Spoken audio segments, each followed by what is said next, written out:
Hello everyone, उम्मीद है आप लोग सब खैरियत से होंगे। अच्छा, मैं बात करूँगा, एक मूवी आई थी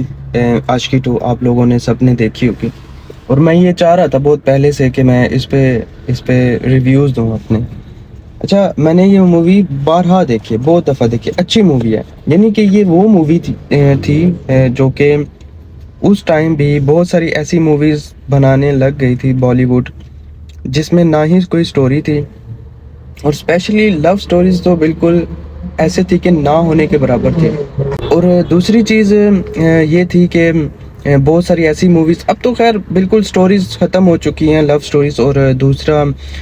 जिस तरह की मूवीज़ आ रही हैं, जवान, पठान, और वो हाँ हाई बजट मूवीज़ हैं, लेकिन उनमें ना ही कोई स्टोरी मिलती है और ना ही हमें कोई एक ऐसी कि हम उसे दोबारा एक दफ़ा देखने के बाद कभी हम दोबारा देख सकें। लेकिन उनमें से एक मूवी ऐसी थी जो बहुत पहले आई थी, जिसका नाम था आशिकी 2। उसकी स्टोरी कुछ इस तरह थी, उसमें एक लड़का होता है जिसका नाम राहुल जैकर होता है, और दूसरा उसमें जो एक्ट्रेस होती हैं वो श्रद्धा कपूर होती हैं, और दूसरा जो राहुल जैकर जिनका नाम होता है उसका नाम आदित्य रॉय कपूर है। अच्छा, अब स्टोरी कुछ ऐसे स्टार्ट होती है कि जो राहुल जैकर होता है वो एक कॉन्सर्ट में होता है, और वहाँ पे भी वहाँ वो अपना एक एडिक्शन होती है उसको, उसे शराब पीने की आदत होती है, और वो वहाँ कॉन्सर्ट में भी जो है उस चीज़ को जारी रखता है। और लोग इस वजह से उसको नफ़रत भी कर रहे होते हैं। उस ऑडियंस में कुछ ऐसे उसके ख़िलाफ़ लोग होते हैं जो जेलस होते हैं कुछ, तो वो वहाँ पर उसको कुछ ऐसी चीज़ से हिट करते हैं जिस पे वो आग बगोला हो जाता है और लड़ना शुरू कर देता है। उसका बिहेवियर चेंज होता है क्योंकि वो किसी चीज़ को लेकर अपनी ज़िंदगी से तंग होता है। अब वो कुछ भी हो सकता है, वो अपनी शोहरत से तंग होता है या बहुत ज़्यादा कामयाबी से तंग होता है, और उसको सब चीज़ें मिली होती हैं और वो उसकी कदर नहीं करता। वो उस कॉन्सर्ट पे जब इस तरह का झगड़ा होता है वहाँ से चला जाता है, और रास्ते में कोई एक ऐसी लड़की आती है जिसका नाम होता है आरोही, और वो जब सामने आती है तो वो उसको बचाने के लिए वो अपनी गाड़ी को ठोक देता है किसी जगह पे, और इस तरह से उसकी मुलाकात उस लड़की से होती है, और वो उसको देखता है और उसे पसंद कर लेता है। और जब उसे वो फिर क्या होता है कि वो फिर वहाँ से एक ऐसी जगह जाता है जो साथ ही होती है, एक नॉर्मल सी जगह जहाँ पे खाने पीने की कोई चीज़ मिल सके, या उसको वाइन मिल सके, शराब मिल सके कुछ पीने के लिए। तो वहाँ पे वो देखता है कि वहाँ पे जो ये लड़की होती है आरोही, वो वहाँ पे गाना गा रही होती है, और वो उसकी आवाज़ सुनकर इम्प्रेस हो जाता है कि इतनी प्यारी आवाज़, और इस जगह पे, यानी कि वो नॉर्मल सी एक जगह होती है, और वो पता करवाता है कि इसकी जगह कहाँ पे, जहाँ पे ये रहती है वहाँ पे वो पहुँच जाता है, और वो उसे बुलाता है नीचे, और वो आती है और वो कहते हैं कि मैंने आपकी आवाज़ सुनी है और मुझे आपकी आवाज़ बहुत अच्छी लगी, और मैं चाहता हूँ कि आप एक अच्छी सिंगर बने और अच्छे लेवल पे जाके आप सिंगिंग करें। तो वो लड़की थोड़ी परेशान हो जाती है और कहती है कि मैं ऐसी वैसी लड़की नहीं हूँ। तो आगे से राहुल जयकर कहता है कि मैं ऐसी वैसी लड़की से ऐसी बातें नहीं करता, यानी कि मुझे ऐसा ना समझना कि मैं आपको उस तरह से देख रहा हूँ और इसलिए ऑफ़र कर रहा हूँ कि आप सिंगर बनना चाहें। कहते हैं मुझे एक वाकई ही इम्प्रेस हुआ हूँ और आपको आपके जायज़ मुकाम तक मैं लेके जाऊँगा। अच्छा, खैर वो इस बात को तस्लीम कर लेते हैं क्योंकि वो एक छोटे घर की होती है और वो गरीब घराने की होती है, और उसको कुछ नज़र नहीं आता कि मैं कहीं पे कामयाब हो सकूँगी। तो इसके लिए वो एक उम्मीद की किरण होती है, और बहुत ज़्यादा वो उस पे यकीन कर लेते हैं। क्योंकि इसकी रीज़न ये थी कि जब राहुल जयकर ने उस जगह पर जब वो गाना गा रही थी, उसने उसे देखा कि वो लता मंगेशकर जो है उनकी पिक्चर को देखकर ऐसे देख रही थी कि वो एक बहुत बड़ी जगह है जहाँ पर मैं कभी नहीं, एक हसरत भरी निगाहों से। तो वो उस चीज़ को महसूस कर लेता है राहुल जयकर कि वो ऐसे देख रही है जो एक छोटा बच्चा एक चाँद को देख रहा हो। तो इसलिए उसे लगा कि उस इसके जायज़ मुकाम तक जहाँ पे इसे होना चाहिए वहाँ पर मैं प्लेटफ़ॉर्म इसे मुहैया करूँ। वो लड़का क्या करता है कि उसके लिए उसको बुलाता है कि आपने आना है और आपको मैं यहाँ पे चांस दिलवाऊँगा। लेकिन होता कुछ ये है कि आपको पता है कि जो सिंगर्स होते हैं उनके जेलसी में, हसद में कुछ हेटर्स भी होते हैं। तो उसके कुछ दुश्मनों ने या फिर जेलस करने वालों ने उसको काफ़ी एक जगह पे उसको मारा पीटा, और इस वजह से वो हॉस्पिटल में एडमिट हो गया कुछ दिन के लिए। इसी दौरान जब वो उसके बताए हुए पते पर आई तो वहाँ पे उसे कोई पर्सन ना मिला, क्योंकि उसे एक नंबर दिया गया था, लेकिन जब उसने उस नंबर को ट्राई किया तो उसका नंबर बंद जा रहा था। इसकी रीज़न ये थी कि जो उसका दोस्त था राहुल जयकर का, वो ये नहीं चाहता था कि वो जो है राहुल जयकर, वो अपनी कामयाबी जो है वो अपनी कामयाबी किसी को दे सके। वो ये नहीं चाहता था कि उसकी जो कामयाबी है, जो उसकी शोहरत है, जो उसके पास इतना सब कुछ है, वो सब कुछ किसी और के नाम कर दे। उसका दोस्त उसकी कामयाबी को किसी और का होने नहीं देता था, कहता है कि ये कामयाबी मेरे दोस्त को ही मिले। तो जब कॉल आई तो उसने कहा कि रॉन्ग नंबर, सॉरी यहाँ पे कोई राहुल जयकर नहीं है, यानी कि वो उसे कहता था कि वो पीछा छोड़ दे। लेकिन वो इस वजह से काफ़ी डिप्रेशन में चली जाती है आरोही कि ऐसा क्यों हो रहा है। तो हो सकता है उसे इस चीज़ पे यकीन भी उठ गया कि कोई किसी की हेल्प करने आता है, किसी को ये कहता है कि हाँ मैं आपको काम लेकर दूंगा और मैं आपको एक सिंगर बनाऊंगा। उसके बाद एकदम वो गायब हो जाता है, तो वो फिर उस लड़की को यकीन नहीं रहा और वो उम्मीद छोड़ जाती है और वो काफ़ी डिप्रेशन में भी चली जाती है। खैर राहुल जयकर क्योंकि वहाँ पे एडमिट होता है हॉस्पिटल में, जब जब जो ही वो कुछ ठीक होता है वो अपने दोस्त से पूछता है कि रोही की कॉल आई, तो वो आगे से कहता है नहीं ऐसा कुछ नहीं हुआ। फिर क्या होता है कि रोही उसके घर के बाहर आई होती है और वो राहुल जयकर को देखती है अपने दोस्त के साथ जाते हुए, तो वो अफसुर्दा हो जाती है कि इस तरह से उसके साथ वो फिर उम्मीद छोड़ के चली जाती है। वो फिर अपना वही काम जो वो करती होती है, छोटे से जो बार पे वो उसी तरह गाना वगैरह गाना शुरू कर देती है। तो उसको कहीं से पता चलता है कि वो उस बार में जो है वो सिंगिंग कर रही है। तो वो उसी टाइम अपना जो दोस्त होता है जिसके साथ वो काफ़ी जो है वो अपनी स्टूडियो में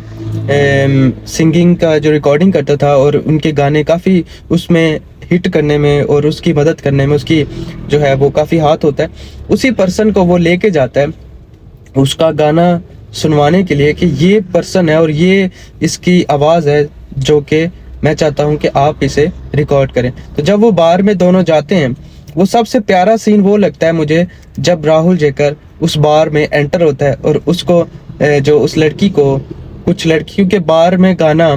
कोई लड़की के लिए कोई अच्छा नहीं समझा जाता। ज़ाहिर बात है कि जब एक लड़की एक बार में गा रही होती तो वो मजबूरी होगी इतनी कि वो उस बार में गा रही है, तो वो ज़ाहिर बात है उसे पैसे देते हुए कुछ लड़के छेड़छाड़ भी कर रहे होते हैं। और इस तरह से वो, क्योंकि वो एक अच्छे घर की शरीफ लड़की होती है, तो उसे वो अच्छी चीज़ नहीं लगती कि ये मेरे साथ हो रहा है। तो वहाँ पे राहुल जयकर एंट्री होती है, तो वो एंट्री कमाल की होती है। पूरी मूवी में उस एंट्री को मैं हमेशा बार बार देखता हूँ।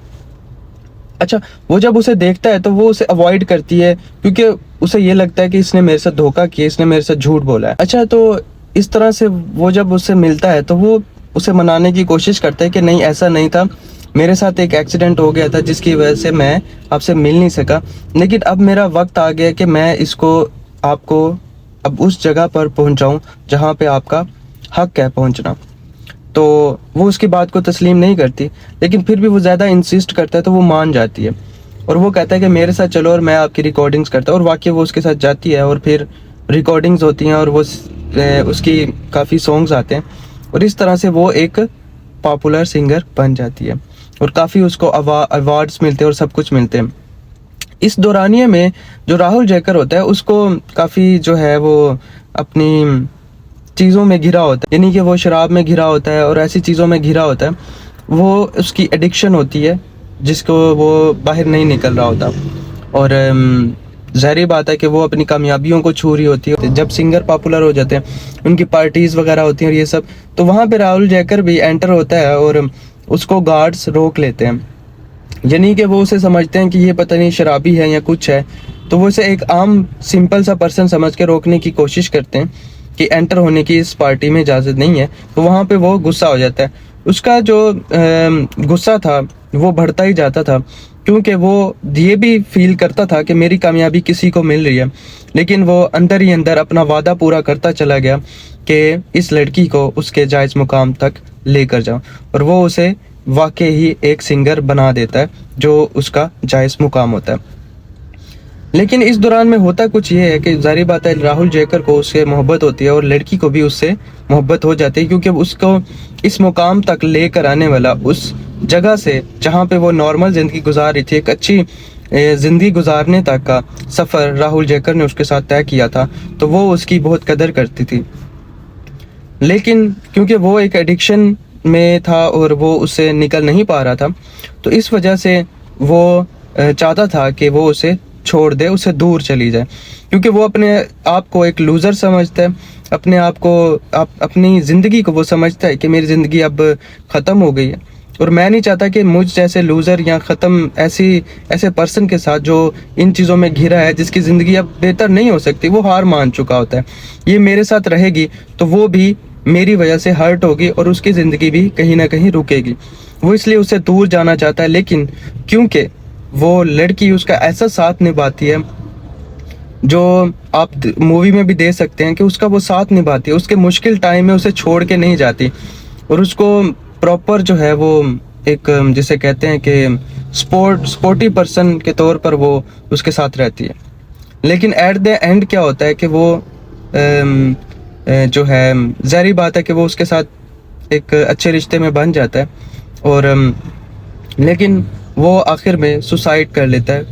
खुद और उसे एक ज़िंदगी देता है कि मेरी वजह से, क्योंकि वो उस एडिक्शन का इतना आदी हो जाता है कि उसको छोड़ नहीं पाता। वो अपनी ज़िंदगी की वजह से उसको हर्ट नहीं करना चाहता होता, इसलिए वो अपनी ज़िंदगी को ही ख़त्म कर देता है। लेकिन बात यहाँ पर ख़त्म नहीं होती। इसमें जो बात है वो ये है कि उसे मैं मानता हूँ उसने सपोर्ट किया, उसको सब कुछ किया, लेकिन उसने ये चीज़ खैर मूवी का ट्विस्ट पैदा करने के लिए ये बहुत ज़रूरी था कि उसके ये चीज़ करना। लेकिन अगर हम इस बात को अगर हम इन रियलिटी देखें तो स्ट्रगल ये नहीं होती कि आप किसी से चीज़ से हार मानकर अपने आप को जो है वो गलत तरीके से ख़त्म कर लिया जाए, बल्कि असल उसकी स्ट्रगल और सेक्रीफाइस ये होता कि वो अपनी चीज़ों को कंट्रोल करता और उसको सपोर्ट करता,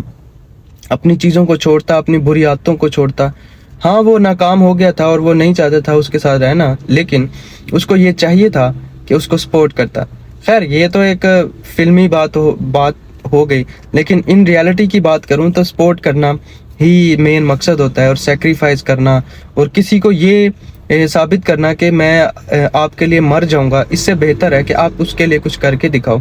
ना कि बातें। मैं समझता हूँ कि बातें करना मैटर नहीं करती, लेकिन किसी के लिए वाकई कुछ करना। अगर आपके लिए भी कुछ कोई करता है, आपके लिए कोई भी स्ट्रगल करता है, आपको एक मुकाम तक लेके जाता है, आपके अगर बुरे वक्त में कोई साथ रहता है, आपके जब आपके साथ कोई नहीं होता, आप नाकाम होते हो, तो अच्छे वक्त में आप जब पहुंचते हो तो उनको साथ लेकर चलें। यही आप ज़िंदगी का रूल बनाएं। उसमें एक लड़की ने जब अपनी कामयाबी देखी, जब वो वहाँ पर पहुँची, तो वो उस टाइम भी उसको छोड़ा नहीं, अपने साथ रखा। ये एक काफ़ी मतलब एक तारीफ़ के लायक बात थी। और दूसरी चीज़ कि इस मूवी में एक स्पोर्टिव करैक्टर का हक अदा किया उस लड़की ने, और दूसरी चीज़ उस लड़के ने अपनी एक